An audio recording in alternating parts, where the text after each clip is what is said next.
film, talking about them, and just discussing the hell out of good movies. But remember, we don't have any credentials, and what we say is our opinion. That's right. And last time we checked, those are still legal. And if you don't like our opinions, you're probably not going to like the show.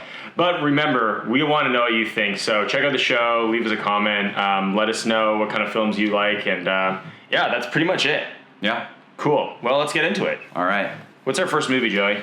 First movie is Hobbes and Shaw. Hobbes and Shaw. It's been getting a lot of hate on the internet, Joey. And why do you think that is?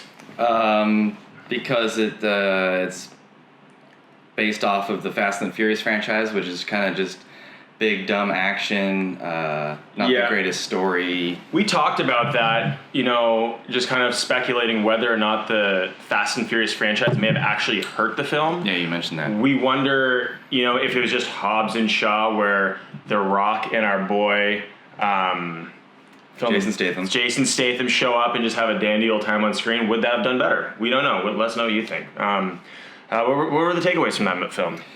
So, it's taken me a while to get into the Fast and Furious series. I mentioned this to you, but I was always like, God, they're so unrealistic. Cars don't really do that. It's not really even about cars anymore, yada, yada, yada. But I have warmed up to them, and I would like to run through them. I still haven't seen all of them, but I know of their characters, Statham and The Rock, because I saw them in the most recent Fast and Furious. And also knowing the director, For sure. David Leitch, who co-directed John Wick and then directed Deadpool 2, I knew that this was very promising, and it did not disappoint. For a just good old-fashioned time, this movie is awesome. It's freaking hilarious. Action is fantastic. It's ridiculous in every way possible. It's just a fuck ton of fun. Yeah, they definitely poured on the comedy, which I thought was well worth it. And, with The Rock, he has his own, style, I'm the big hulking guy, but also can flex my brain when I need to. That definitely showed up a lot. Yeah. And then you have the British almost reconnaissance MI6 vibe from Jason Statham. But these guys are both kicking ass and taking names. It is an interesting new translation of the Fast and Furious franchise. I still think that it could be its own standalone and maybe even do better. But good movies, good time. Like you said, the action is absolutely preposterous. There's things that, they show a lot in the trailer. The trailer shows a lot of action, but there's still plenty of things that happen in the movie. So it was worth seeing in theaters because of just the scale of the action. You brought David Leitch and just some of those shots that they got with the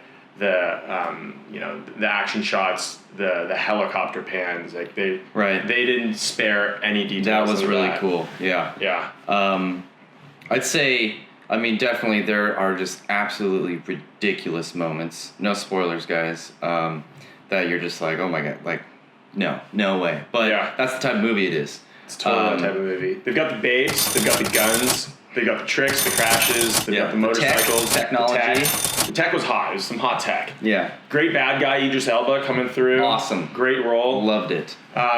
This is one of those movies where you have to go in with the mentality of character development and details in the storyline don't really matter. Right. You're going in to see big explosions and a big guy hanging out with a smaller British guy kicking people's butts. So, with that being said and having that mentality going into this movie, if I'm trying to think of what were my most favorite parts and what were my least favorite, I can't really think of a least favorite because I knew it was going to be that type of movie. For sure. And so the dialogue's going to be actually, the dialogue in this was great. The competitive relationship between Statham and The Rock, just butting heads and talking shit to each other all the time, is freaking hilarious. It's what you do with your best friends. You just constantly talk shit to each other, and that's what they're doing, and it's so funny. If I was to rate this movie, I would say it's like a Saturdays Are for the Boys kind of movie. That's 100%. That's how the movie feels. It's like you got together, got some beers, went out to the bars, had a blast. Maybe you got a girl's number, maybe you didn't. Either way, you had a great time. But it was mostly idiotic. Yes. It was an idiotic time, but there's a beauty and endearing element to all of that. For sure. Cool, let's hit our next movie. What do we see after that? Next one was Ready or Not. So I got to preface, I knew nothing about this movie going into it. Joey, you mentioned it. I think you said something about it being kind of like a creepier film, maybe not totally in the horror vein, but like I knew absolutely nothing going into this movie. Yeah. And then we went in. The trailer for me, I mean, I had seen it like a couple times. I still wasn't too sure what it was about. For those of you who don't know, basically, no spoilers, it's about a girl who marries into a very wealthy family. They're in the mansion. They have to play a game, and she has to choose a card, and that game is hide and seek.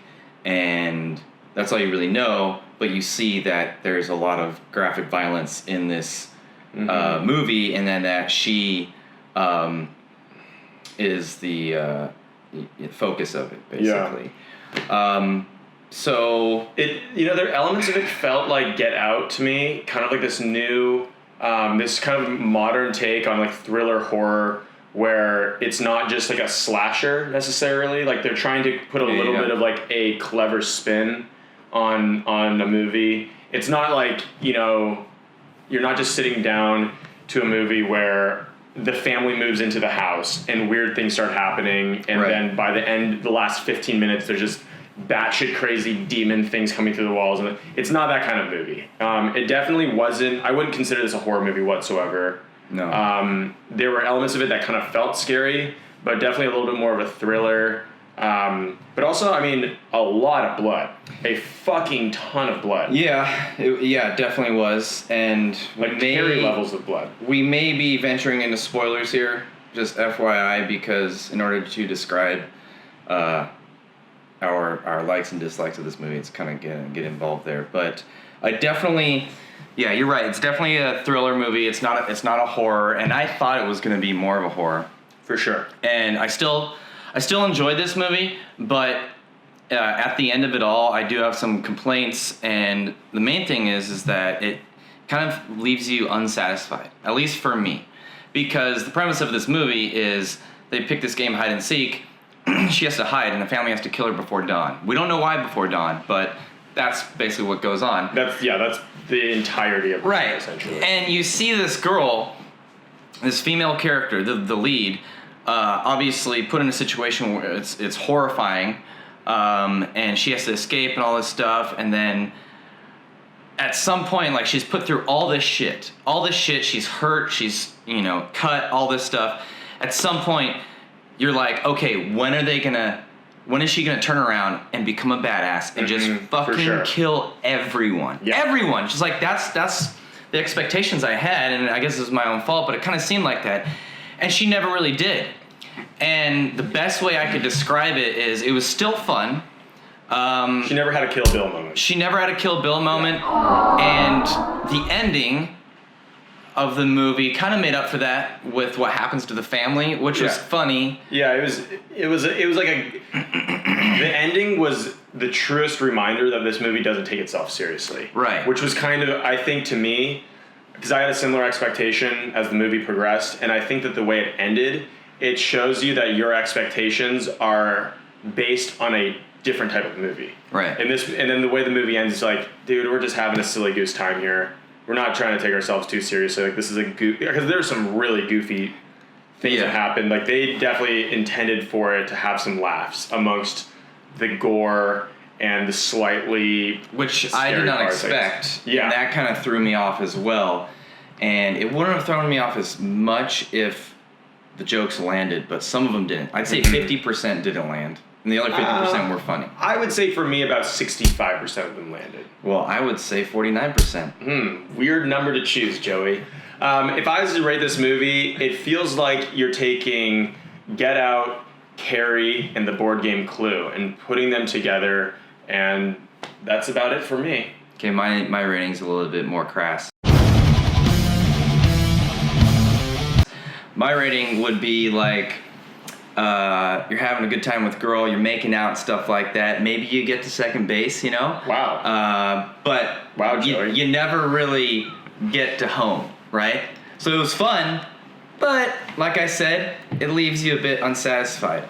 And to expand on that, One of the other aspects of it is there's a lot of buildup. There's so much buildup of all this fear and tension, and you're just hoping this girl gets out of there, but you're also hoping that she gets sweet revenge for all these psychotic people trying to murder her, right?